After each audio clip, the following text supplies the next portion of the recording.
24 घंटे के अंदर यह फैसला हो जाएगा कि अमेरिका ईरान पर हमला करेगा या डर कर पीछे हट जाएगा। ओमान में अमेरिका और ईरान की बातचीत को लेकर बड़ी खबर व्हाइट हाउस से आई है।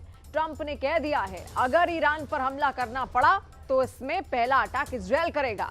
सवाल है कि क्या एटम बम देखकर डोनाल्ड ट्रंप बैकफुट पर आ गए हैं?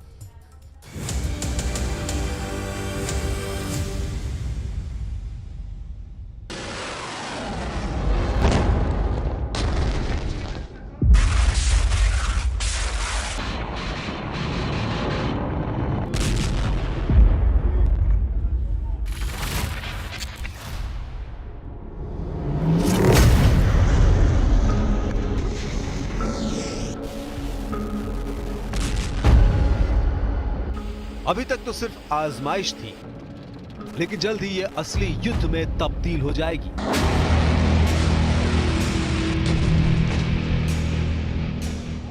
एक एक मिसाइल, एक एक बम और एक एक ड्रोन से बदला लेगा ईरान। 26 घंटे के अंदर ईरान और अमेरिका के बीच परमाणु मुद्दे पर बातचीत जंग की तरफ यू टर्न ले चुकी है। ईरान ने कह दिया है जितने अड्डे उससे 100 गुना मिसाइलों से किए जाएंगे हमले, यानी एक अड्डा और 10 मिसाइल। हर टारगेट को 100 मिसाइलों से खत्म करने की कसम खा रहा है ईरान। डोनाल्ड ट्रंप ने कहा है कि सैन्य कार्रवाई का विकल्प खुला है, लेकिन ईरान के खिलाफ किसी भी मिशन का नेतृत्व इजराइल करेगा। नेतन्याहू ने अमेरिका की खुफिया एजेंसी CIA और मोसाद के प्रमुख के साथ बैठक की है। ईरान ने कहा है कि उसके ऊपर दबाव बढ़ाया गया तो वो UN की परमाणु एजेंसी IAEA के निरीक्षकों को बाहर निकाल सकता है। साफ है कि ईरान को लेकर कुछ बड़ा होने वाला है, जिसका अंदाजा सिर्फ 3 लोगों को है, और यही 3 लोग फैसला करेंगे कि ईरान, अमेरिका और इजराइल अगर युद्ध लड़ते हैं तो क्या होगा। लेकिन तीनों को लेकर 30 से ज्यादा सवाल बहुत बड़े खतरे का सिग्नल दे रहे हैं। 24 घंटे में किसने यू टर्न लिया, कौन आक्रामक हुआ, दुनिया में इन 3 लीडर्स पर सबकी नजर बनी हुई है। परमाणु समझौते से परमाणु धमाके वाले खतरे को खत्म करने का काम अब काम तमाम वाले वर्जन की तरफ अपग्रेड होता नजर आ रहा है। डोनाल्ड ट्रंप क्या फैसला लेंगे, नेतन्याहू क्या करेंगे, और सबसे अहम बात कि खामेनेई का ऑर्डर किसके लिए खतरा बन जाएगा, पूरी दुनिया यही जानना चाहती है। A little time, but we don't have much time because we're not going to let them have a nuclear weapon. Can't let them have a nuclear weapon. And we're going to let them thrive. I want them to thrive. I want Iran to be great. The only thing they can't have is a nuclear weapon. They understand that. America के साथ Iran की Oman में meeting होने वाली है। मुद्दा परमाणु कार्यक्रम है, और इस मीटिंग से पहले ही ईरान ने अमेरिका को बहुत बड़ी धमकी दे दी है। ये डोनाल्ड ट्रंप को करारा जवाब कहा जा रहा है। साफ है ईरान और अमेरिका के बीच तनाव वाला मीटर रिकॉर्ड तोड़ रहा है। ट्रंप ने चेतावनी दी है कि बातचीत बेनतीजा रही तो मिलिट्री विकल्प खुला हुआ है, और अब ईरान का जवाब बता रहा है कि परमाणु समझौते के लिए बातचीत शुरू होने से पहले फेल हो रही है। When it comes to Iran, the president has reimposed crippling sanctions on the Iranian regime, and he's made it very clear to Iran they have a choice to make. You can strike a deal with the president, you can negotiate, or there will be hell to pay. And as the president said yesterday, if they don't choose to move forward with diplomacy and a deal, which is the direction we do see them headed in, there will be grave consequences to pay.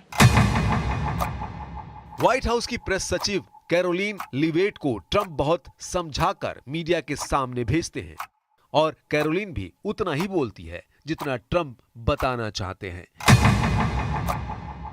एक बार जब Caroline पर फिर से Iran को लेकर सवाल दागा गया तो उनका जवाब देखिए।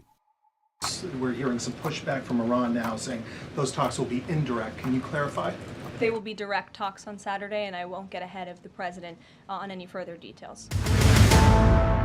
फरवरी 2025 में ही डोनाल्ड ट्रंप ने कहा था कि ईरान को किसी हालत में परमाणु बम हासिल नहीं करने देंगे, और इसके लिए वो कुछ भी कर गुजरेंगे। अब ईरान को लेकर उनकी नेतन्याहू से मुलाकात हो चुकी है, और ट्रंप ने कहा है कि अगर ईरान पर हमला किया जाता है तो इजराइल ऐसे हमले का नेतृत्व करेगा। With Iran, if it requires military, we're going to have military. Israel will obviously be very much involved in that. He'll be the leader of that. but nobody leads us. We do what we want to do.